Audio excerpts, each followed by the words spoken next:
ధమాకా విజయం తర్వాత వరుస సినిమాలతో టాలీవుడ్లో క్రేజీ హీరోయిన్గా గుర్తింపు తెచ్చుకున్నారు హీరోయిన్ శ్రీలీల. ఈ మధ్య కాలంలో దాదాపు 5-6 చిత్రాల్లో నటించినప్పటికీ భగవంత్ కేసరి మినహా ఏదీ అనుకున్నంత విజయాన్ని అందుకోలేకపోయింది. ఈ నేపథ్యంలోనే ప్రస్తుతం ఆమె కెరీర్ పరంగా బ్యాలెన్స్డ్గా నిర్ణయాలు తీసుకుంటున్నట్టు తెలుస్తోంది. స్క్రిప్టుల ఎంపికలోనూ జాగ్రత్త పడుతున్నట్టు సమాచారం.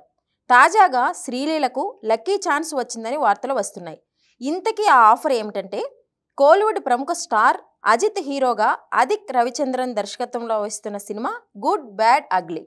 మైత్రి మూవీ మేకర్స్ నిర్మాణంలో వస్తున్న ఈ సినిమాకి దేవిశ్రీ ప్రసాద్ మ్యూజిక్ అందిస్తున్నారు. త్వరలో సెట్స్ పైకి వెళ్లనున్న ఈ సినిమాలో హీరోయిన్గా నటించే అవకాశం శ్రీలీలకు దక్కినట్టు తెలుస్తోంది. చిత్ర యూనిట్ ఇప్పటికే ఆమెను సంప్రదించారని, కథ నచ్చడంతో ఓకే చెప్పినట్టు వార్తలు చక్కర్లు కొడుతున్నాయి. ఒకవేళ ఇదే కనుక నిజమైతే ప్రస్తుతం శ్రీలీల కెరీర్కు ఈ సినిమా ఉపయోగపడుతుందని, దీని తర్వాత కోలీవుడ్ చిత్రాల్లో వరుస సినిమాలకు ఛాన్స్ దక్కినట్టే అనే టాకు వినిపిస్తోంది. అయితే దీనిపై ఇంకా ఎలాంటి అధికారిక ప్రకటన వెలువడలేదు.